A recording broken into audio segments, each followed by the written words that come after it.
Hello everyone, welcome to my channel. कैसे हैं आप सब और आप सबकी स्टडी कैसी चल रही है। आई होप आप सबकी स्टडी बहुत अच्छी चल रही होगी फ्रेंड्स, और आप सब अपनी तैयारी काफ़ी अच्छे से कर रहे होंगे क्योंकि एग्ज़ाम बहुत नज़दीक आ चुका है। 1 मंथ ओनली हमारे पास बचा हुआ है।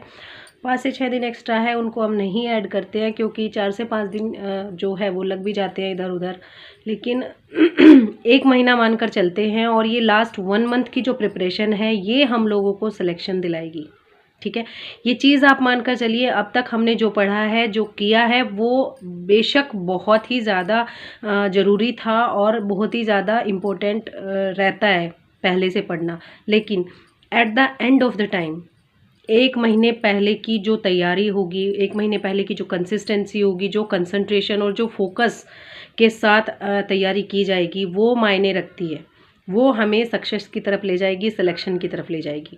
सीट्स कितनी भी हो, एग्ज़ाम कितना भी टफ हो और किसी भी तरीके का हो, लेकिन जब तक हम फुल फोकस के साथ, फुल कंसंट्रेशन के साथ तैयारी नहीं करते, तब तक हमें सिलेक्शन लेना थोड़ा सा मुश्किल लगता है। ठीक है, तो इसीलिए हमें पूरे फोकस के साथ, पूरे कंसंट्रेशन के साथ तैयारी करनी चाहिए। और कल की वीडियो मैंने बनाई थी कि प्रैक्टिस सेट्स में कम नंबर आ रहे हैं तो हम डिमोटिवेट होते जा रहे हैं। फ्रेंड्स, ये सभी के लिए था। मैं भी उन्हीं एस्पिरेंट्स में से हूँ कि प्रैक्टिस सेट में कम मार्क्स आने के बाद मैं भी डिमोटिवेट हो जाती हूँ। मुझे भी लगता है कि मैंने कुछ भी नहीं पढ़ा है, मेरी कोई भी तैयारी नहीं है, कैसे काम चलेगा, कैसे होगा। ठीक है, तो मैंने उसमें 2 सजेशन आप लोगों को दिए थे। ऑप्शन फर्स्ट था कि आप उस प्रैक्टिस सेट को छोड़ दीजिए जिसमें कम मार्क्स आ रहे हैं।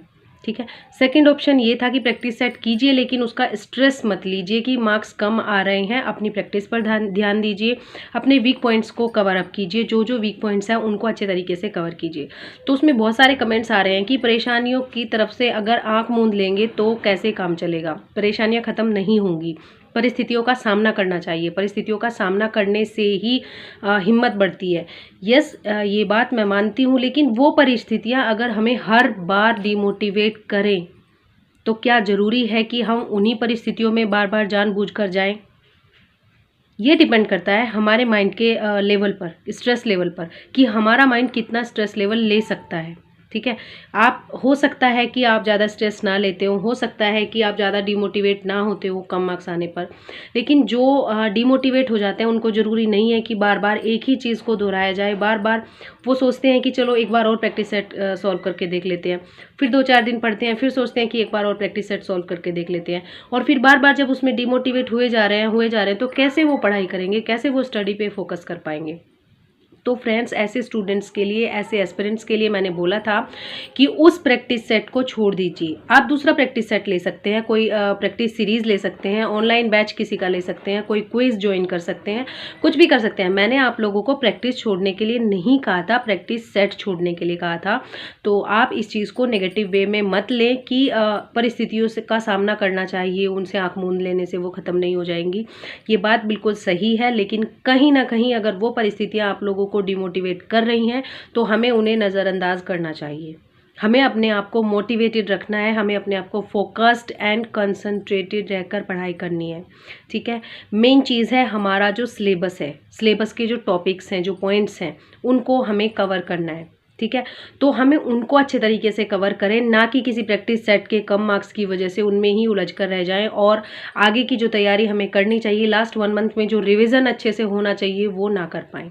बस यही आप लोगों से कहना चाहूँगी कि कंसंट्रेट होकर पढ़िए, जो भी पढ़ रहे हैं बहुत ध्यान से पढ़िए और रिवीजन बहुत अच्छे तरीके से करिए।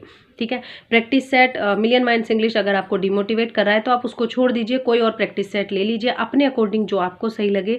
कोई प्रैक्टिस सीरीज ज्वाइन कर लीजिए, कुछ भी जो भी आपको सूटेबल लगे, कोई बैच ज्वाइन कर लीजिए, किसी के पेड बैच चलते रहते हैं, सभी के आप ले सकते हैं। तो जहाँ से भी आपको प्रैक्टिस क्वेश्चंस मिल जाए, आपको प्रैक्टिस करनी ज़रूरी है, तो प्रैक्टिस कीजिए, ज़्यादा से ज़्यादा अपने टॉपिक्स को कवर कीजिए और अपनी प्रिपरेशन को और ज़्यादा अच्छा कर लीजिए। लास्ट टाइम पर गुमराह नहीं होना है, कुछ भी ये नहीं सोचना है कि हम ये कर ले वो कर ले। ज़्यादा चीज़ें इकट्ठी करेंगे तो उन्हीं में उलझ कर रह जाएंगे। सोर्सेज अपने सीमित रखिए, बहुत लिमिटेड बुक्स रखिए और उन्हीं को बार बार पढ़िए। ठीक है फ्रेंड्स, बस यही सजेशन देना चाहूँगी कि अपनी स्टडी को कॉम्प्रोमाइज़ मत कीजिए, अपनी स्टडी को काफ़ी अच्छे से कीजिए क्योंकि टाइम बहुत कम बचा हुआ है। ठीक है, तो ठीक है फ्रेंड्स, चलिए मिलते हैं नेक्स्ट वीडियो में नेक्स्ट टॉपिक के साथ। तब तक के लिए thank you so much and best of luck for your study friends.